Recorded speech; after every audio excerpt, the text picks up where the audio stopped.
देश में 10 लाख बच्चे कुपोषित हैं। 19 करोड़ लोग भूखे पेट सोते हैं। भारत में आज भी 10 लाख से ज़्यादा बच्चे कुपोषण का शिकार हैं। करीब 19 करोड़ लोग ऐसे हैं जो हर रात भूखे पेट ही सो जाते हैं। 6 से 23 महीने के करीब 90% बच्चों को पर्याप्त डाइट नहीं मिल पाती। ये कुछ आंकड़े हैं जो भारत में भूख और खाने की कमी के हालात बयान करते हैं। ये सब आंकड़े उस भारत के ही हैं जो दुनिया में सबसे ज़्यादा अनाज पैदा करने में दूसरे नंबर पर है। इन सब बातों का जिक्र इसलिए क्योंकि प्रधानमंत्री नरेंद्र मोदी का कहना है कि अगर विश्व व्यापार संगठन यानी कि WTO अनुमति दे तो भारत दुनिया को अनाज की आपूर्ति करने के लिए तैयार है। पीएम मोदी ने ये बातें अमेरिकी राष्ट्रपति जो बाइडेन से कही थी, जिसके बारे में उन्होंने बताया। पीएम मोदी ने कहा कि मां अन्नपूर्णा के आशीर्वाद से हमारे यहाँ अनाज के भंडार भरे हुए हैं। अगर WTO हमें अनुमति दे देता है तो हम उसे पूरी दुनिया का पेट भर सकते हैं। हमें परमिशन मिले तो हम अपने अनाज को पूरी दुनिया में भेज सकते हैं। एक रिपोर्ट के मुताबिक अनाज के भंडारण में भारत दुनिया का सबसे बड़ा देश है। अमेरिका की फॉरेन एग्रीकल्चर सर्विस के मुताबिक दुनिया में सबसे ज्यादा चावल और गेहूं का उत्पादन चीन के बाद भारत में होता है। लेकिन इस बात को भी नज़रअंदाज नहीं किया जा सकता कि ग्लोबल हंगर इंडेक्स में भारत 116 देशों की लिस्ट में 101वें नंबर पर है। कृषि मंत्रालय के मुताबिक 2019-20 में भारत में 1076 लाख टन गेहूं का उत्पादन हुआ था। वहीं 2020 से 21 में 1023 लाख टन चावल का उत्पादन हुआ था। एक अनुमान के मुताबिक दुनिया भर में हर साल 4,902 लाख टन चावल और 6,020 लाख टन गेहूं की खपत होती है। यानी भारत में हर साल गेहूं और चावल की जितनी पैदावार होती है उससे दुनिया की 15 से 20% ज़रूरत पूरी हो सकती है। हर साल ग्लोबल हंगर इंडेक्स की रैंकिंग जारी होती है।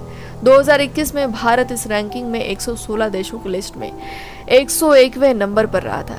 इस रैंकिंग में भारत अपने पड़ोसी देश म्यांमार, पाकिस्तान, बांग्लादेश और नेपाल से भी नीचे था।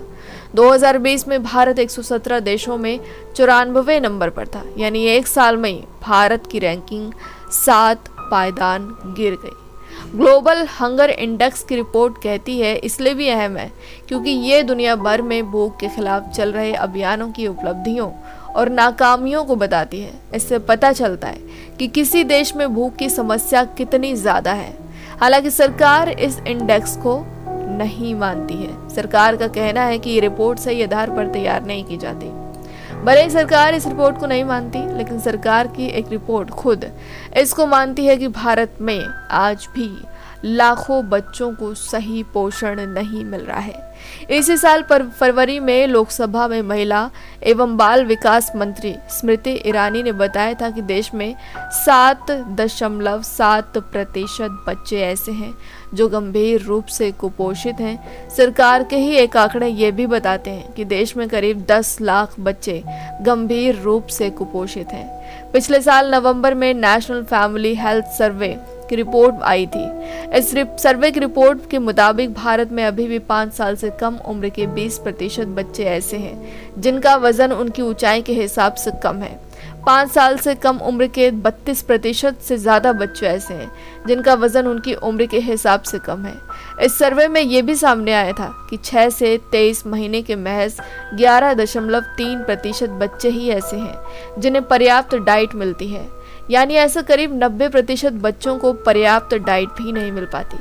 इतना ही नहीं, इससे पहले 2017 में आए नेशनल फैमिली हेल्थ सर्वे में सामने आया था कि भारत में 19 करोड़ से ज़्यादा लोग ऐसे हैं जिन्हें सही तरीके से पोषण नहीं मिल रहा है या वो भूख से जूझ रहे हैं। यानी आज भी 19 करोड़ लोग भूखे पेट ही सो जाते हैं। क्या है आखिर इसकी वजह? भारत में भूख की सबसे बड़ी वजह है खाने की बर्बादी। संयुक्त राष्ट्र के मुताबिक भारत में हर साल 40% खाना यूं ही बर्बाद हो जाता है। सबसे ज़्यादा खाना घरों में बर्बाद होता है। संयुक्त राष्ट्र के पिछले साल आई एक रिपोर्ट बताती है कि भारत में हर परिवार में हर व्यक्ति हर साल 50 किलो खाना बर्बाद करता है। इस हिसाब से हर साल भारतीय घरों में 687 लाख टन खाना बर्बाद हो जाता है। इसके अलावा भारत में अनाज भी जमकर बर्बाद होता है। इसका कारण है स्टोरेज की सही व्यवस्था ना होना। भारत में अनाजों के भंडारण का काम फूड कॉरपोरेशन ऑफ इंडिया देखती है। इसी साल फरवरी में सरकार ने लोकसभा में बताया था कि एफसीआई के गोदाम में 2020 से 21 में 1850 टन अनाज बर्बाद हो गया था। इससे पहले 2019 से 20 में 1930 टन अनाज बर्बाद हुआ था। पिछले 5 साल में सबसे ज्यादा अनाज 2016 से 17 में खराब हुआ था। उस साल 8,776 टन अनाज की बर्बादी गोदामों में पड़े पड़े ही हो गई थी। सरकार के ही आंकड़े बताते हैं कि भारत में जिस तेजी से अनाज की पैदावार हो रही है, उस तेजी से स्टोरेज कैपेसिटी नहीं बढ़ रही है। एफसीआई के मुताबिक अभी भारत में 817.96 लाख मीट्रिक टन अनाज का भंडारण करने की क्षमता है, जबकि 2019 से 20 में भारत में 2,966.5 लाख टन अनाज की पैदावार हुई थी। यानी भारत में जितना अनाज पैदा हुआ उसका सिर्फ 27% ही एफसीआई स्टोर कर सकता है।